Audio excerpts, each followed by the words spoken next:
ભારત વિવિધતાના દેશ તરીકે ઓળખાય છે। વિવિધ ધર્મના લોકો અહીં સાથે રહે છે। વિવિધતામાં એકતાને પ્રોત્સાહન પણ આપે છે।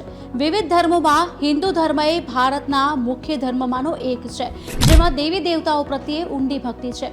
આ જ કારણ છે કે ભારતમાં પ્રાચીન કાળથી મંદિરોનો ઇતિહાસ છે। દેશમાં ગમે ત્યાં મુસાફરી કરો અને તમને મંદિર જોવા મળશે જ। કેટલાક પ્રાચીન મંદિરો એટલા સુંદર રીતે ડિઝાઇન કરવામાં આવ્યા છે કે તેઓ ફક્ત એક નજરમાં જ ભક્તોને મોહિત કરી દે છે। આમાંથી કેટલાક મંદિરો નાના છે। આજે આ જ વિષય પર વધુ જાણવાની કોશિશ કરીશું કે ભારતમાં કેટલા મંદિરો છે, ભારતનું સૌથી મોટું મંદિર કયું છે, આ મંદિર ક્યાં આવેલું છે અને તેને સૌથી મોટું મંદિર કેમ માનવામાં આવે છે। પહેલા જાણીએ ભારતમાં કેટલા મંદિરો છે। ભારતમાં કુલ કેટલા મંદિરો છે તેનો કોઈ સત્તાવાર પુરાવો નથી, પરંતુ કેટલાક અહેવાલો અનુસાર જોવા જઈએ તો ભારતમાં નાના મોટા કરીને 20 લાખથી વધુ મંદિરો છે। આ મંદિરો ભારતના મુખ્ય શહેરોના હૃદયમાં તેમજ શેરીઓ તથા વિસ્તારોમાં સ્થિત છે।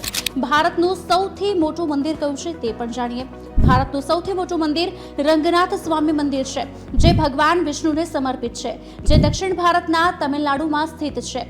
તિરુચિરાપલ્લીમાં કાવેરી નદીમાં શ્રીરંગા ટાપુ પર બનેલું તે વિશ્વનું સૌથી મોટું મંદિર છે।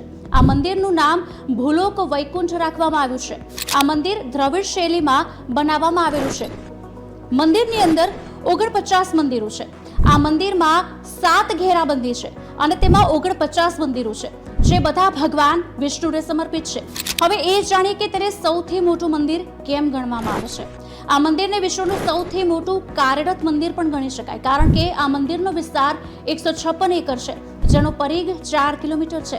આ મંદિર સૌથી મોટું મંદિર હોવાનો દાવો કરવામાં આવે છે, કારણ કે અંગકોર વટ વિશ્વનું સૌથી મોટું મંદિર છે, પરંતુ તે એક બિન કાર્યકારી મંદિર છે।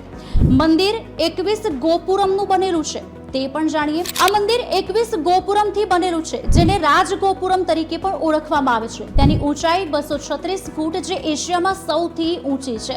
આ ઊંચી રચના મંદિરને દૂરથી પણ દ્રશ્યમાન બનાવે છે। ભગવાન વિષ્ણુને સમર્પિત આ મંદિર મોટી સંખ્યામાં ભક્તોને આકર્ષે છે। અંદર 1000 સ્તંભ, એક મંડપ, એક ગરુડ મંડપ અને અદ્ભુત દ્રવિડિયન શૈલીની શિલ્પો સાથેનો એક મોટો હોલ પણ જોવા મળશે।